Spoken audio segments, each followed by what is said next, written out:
নমস্কাৰ আপোনাক আজি ভিডিঅ'টোলৈ স্বাগতম জনাইছোঁ। আজি আমি আলোচনা কৰিম পুৰুষৰ চুলি আপোনাৰ 30 বছৰৰ আগতে বা 25ৰ পৰা 30 বছৰ বয়সত সেই বয়সৰ ৰেঞ্জৰ ভিতৰত পুৰুষসকলৰ ল'ৰাসকলৰ চুলি কিয় বেছিকৈ সৰে, এই সমস্যাৰ কি ধৰণে সমাধান কৰিব পাৰি, কি ধৰণৰ ঘৰুৱা উপায় অৱলম্বন কৰি এই সমস্যাৰ পৰা আপুনি সোনকালে উপশম লাভ কৰিব পাৰিব। আহক আজি ভিডিঅ'টো আমি আৰম্ভ কৰোঁ।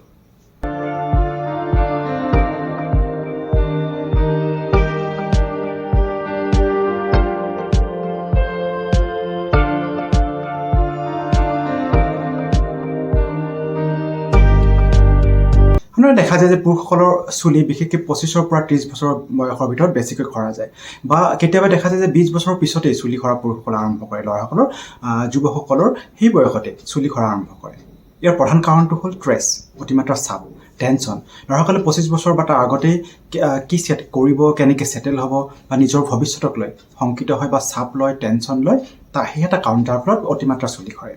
যিহেতু অতিমাত্ৰা ষ্ট্ৰেছত থাকে, অতিমাত্ৰা টেনশ্যনত থাকে, গতিকে খোৱা লোৱাটো ঠিকমতে নহয়, গতিকে প্ৰপাৰ চুলিৰ স্বাস্থ্যৰ কাৰণে যিখিনি নিউট্ৰিশ্যনৰ প্ৰয়োজন, চুলিৰ হেল্থৰ কাৰণে, চুলিৰ স্বাস্থ্যৰ কাৰণে যিখিনি নিউট্ৰিশ্যনৰ প্ৰয়োজন, আপোনাৰ প্ৰটিনসমূহ কওক বা আপোনাৰ ভিটামিনসমূহ কওক, ভিটামিন বি কওক, ভিটামিন ডি কওক, জিংক কওক বা অন্যান্য ফেটি এচিড কওক বা এনেও যিখিনি অন্যান্য নিউট্ৰিয়েণ্টছ আছে, চুলিৰ কাৰণে যিখিনি প্ৰয়োজনীয় নিউট্ৰিয়েণ্টছ আছে, সেইখিনি যদি নাপায় চুলিয়ে তেতিয়াও চুলি সৰিব পাৰে। যিহেতু আপোনাৰ ষ্ট্ৰেছত থাকে, টেনশ্যনত থাকে, খোৱা লোৱা ঠিকমতে কৰিব নোৱাৰি, যাৰ ফলত আপোনাৰ চুলি সৰা আৰম্ভ হয়, চুলিয়ে প্ৰপাৰ নিউট্ৰিশ্যন নাপায়, চুলিয়ে সৰা আৰম্ভ হয়।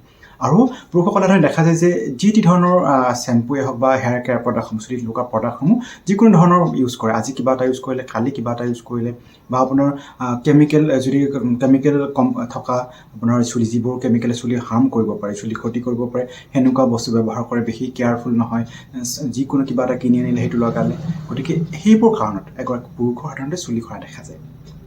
এনেকুৱা সমস্যা নহ'বলৈ প্ৰথম কথা, আপুনি চুলি আপোনাৰ নেচাৰেল প্ৰাকৃতিকভাৱে তৈয়াৰী শ্বেম্পুৱে হওক বা হেয়াৰ কেয়াৰ প্ৰডাক্টসমূহ ব্যৱহাৰ কৰিব। চুলিত আপোনাৰ কেতিয়াও গৰম পানী নলগাব, ঠাণ্ডা পানীৰে চুলি ধুব, আপুনি গৰম পানীৰে মূৰ নুধুব। পলিউশ্যনৰ কথা আছে, বেছি ধূলি মাকতি বা বেছি ৰ'দত চুলি যাতে এক্সপ'জ হৈ নাথাকে, চুলি যাতে আপোনাৰ নহয়, এইটো গুৰুত্ব দিব। তাৰোপৰি আপোনাৰ চুলিত আপোনাৰ কি ধৰণৰ আপোনাৰ ইউজ কৰিছে সেইটোত গুৰুত্ব দিব, আৰু আপুনি আপোনাৰ নিউট্ৰিশ্যনত আপোনাৰ খাদ্য খানাত গুৰুত্ব দিব, যাতে আপোনাৰ চুলিৰ কাৰণে যিখিনি নিউট্ৰিয়েণ্টৰ প্ৰয়োজন হয় সেইখিনিয়ে যাতে আপোনাৰ চুলিয়ে পায়, সেইটোত গুৰুত্ব দিব। চুলিত কেতিয়াও এনেকুৱা হেয়াৰ ষ্টাইল নলগাব য'ত চুলিত প্ৰেছাৰ দিব লগা হয় বা চুলিত গৰম দিব লগা হয়, সেনেকুৱা ধৰণৰ হেয়াৰ ষ্টাইল আপুনি ব্যৱহাৰ নকৰিব। আৰু আপুনি এতিয়া মই কেইটামান টিপছ ক'ম, এই টিপছৰ আপুনি দুটা টিপছ ক'ম, তাৰে যিকোনো এটা আপুনি ব্যৱহাৰ কৰি চাব পাৰে, আপোনাৰ কেইদিনমানৰ ভিতৰতে চুলি সৰা বন্ধ হ'ব আৰু চুলি গজা আৰম্ভ হ'ব। নাৰিকলৰ তেল পুৰুষৰ স্কালৰ কাৰণে, পুৰুষৰ চুলিৰ কাৰণে খুবেই প্ৰয়োজনীয়। আপুনি নাৰিকলৰ তেল আপুনি কুহুমীয়া গৰম কৰি ল'ব, কুহুমীয়া গৰম কৰি লৈ আপোনাৰ আঙুলিৰ টিপত ল'ব, লৈ আঙুলিৰ টিপেৰে লাহে লাহে চকুৰ চুলি গৈ আপোনাৰ মাছাজ কৰিব। এনেকুৱা আপুনি কৰি উঠি আপুনি নেক্সট ডে ৰাতিপুৱা আপোনাৰ শ্বেম্পুৰে ধুই দিব, প্ৰাকৃতিকভাৱে শ্বেম্পুৰে ধুই দিব।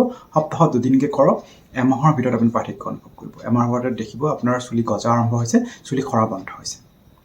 আৰু এটা কৰিব পাৰে আমাৰ গ্ৰীণ টিত এণ্টি অক্সিডেণ্ট থাকে, গতিকে গ্ৰীণ টি ব্যৱহাৰ কৰিব পাৰে। আপুনি এগিলাছ পানীত এপেকেট গ্ৰীণ টি আপুনি দি পিনে আপুনি গৰম কৰিব, গৰম কৰাৰ পিছত ঠাণ্ডা হোৱাৰ পিছত সেই গ্ৰীণ টিটো ব্যৱহাৰ কৰিব। কেনেকৈ ব্যৱহাৰ কৰিব? প্ৰথমে আপোনাৰ মূৰটো ধুই ল'ব, আপুনি শ্বেম্পুৰে আপোনাৰ চুলি ধুই ল'ব, ধুই লোৱাৰ পিছত আপুনি সেই গ্ৰীণ টিখিনি আপোনাৰ চুলিত লগাব, লগাই 1-2 ঘণ্টা ৰাখি থৈ আপুনি তাৰপিছত আপোনাৰ ধুই দিব। ধুই দি যেতিয়া আপুনি গ্ৰীণ টিৰ পানীটো লগাই পিনে ধুই দিব, তেতিয়া আপুনি কোনো ধৰণৰ প্ৰডাক্ট আপোনাৰ চুলিত হেয়াৰ কেয়াৰ প্ৰডাক্ট আপুনি ব্যৱহাৰ নকৰিব, চিম্পল পানীৰে আপোনাৰ ঠাণ্ডা পানীৰে আপুনি ধুই দিব।